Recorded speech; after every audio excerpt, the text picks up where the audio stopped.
Holidays-nale, adu namma GT Holidays da. GT Holidays, South India's #1 travel brand. You know you are special when you're with GT Holidays. தூய்மை பணியாளர்களுக்கு ஆதரவாக பேசிய வழக்கறிஞர்களை காவல்துறையினர் கைது செய்ததாக புகார் எழுந்திருக்கிறது. இது தொடர்பான கூடுதல் தகவல்களை நமது செய்தியாளர் ரஃபீக்கிடம் கேட்கலாம். ரஃபீக், விரிவான தகவல்களை பதிவு பண்ணுங்க.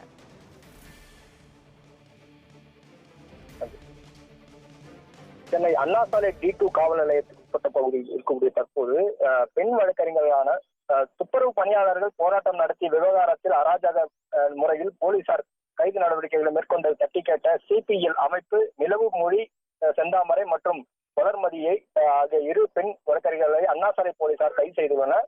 வெறும் தற்போது பெண் வழக்கறிஞர்களை அழைத்து செல்லும் போலீசார் ஜீப் வாகனத்தில் நம்பர்பேட்டை அல்லாதவாறு இருக்கின்றன. அந்த காட்சிகள் தற்போது காணப்பட்டு வருகின்றன.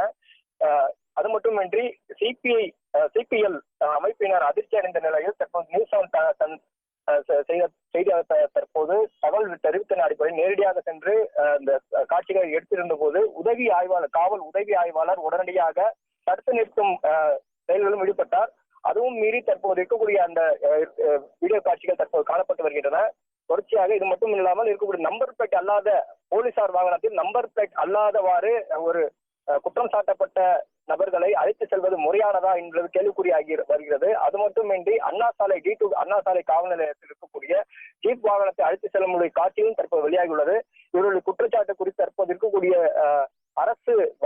அரசு பேருந்து நிலையத்தின் கண்ணாடிகள் உடைக்கப்பட்டுள்ளதாக தகவலின் அடிப்படையில் இந்த வழக்கு பதிவு செய்யப்பட்டுள்ள தகவல் வெளியாகியுள்ள நிலையில் தற்போது இருக்கக்கூடிய இந்த காட்சிகள் மற்றும் தற்போது D2 அண்ணா சாலை இருக்கக்கூடிய அழைத்து செல்லும் காட்சியும் வெளியாகியுள்ளது. CPL அமைப்பு மூலமாக இது போன்ற நம்பர் பிளேட் அல்லாதவாறு இருக்கக்கூடிய போலீசார் வாகனத்தை அழைத்து செல்வதால் விபத்துகளோ அல்லது வேறு ஏதேனும் அசம்பாவிதம் நடந்தால் அது யார் பொறுப்பேற்றுக் கொள்வது என்பது கேள்விக்குறியாக உள்ளது என்பது குறிப்பிடத்தக்கது. தொடர்ச்சியாக இது போன்று அவர்களை உடனடியாக கைது செய்து நீதிமன்றத்தில் ஆஜர்படுத்தி புயல் செய்தி அழைக்கக்கூடிய நடவடிக்கைகள் மேற்கொண்டு வருகின்றனர் என்பது குறிப்பிடத்தக்கது. தமிழ் செய்திகளுக்காக ஒளிப்பதிவாளர் சந்திரனுடன் செய்தியாளர் ரஃபீக். தகவல்களுக்கு நன்றி ரஃபீக்.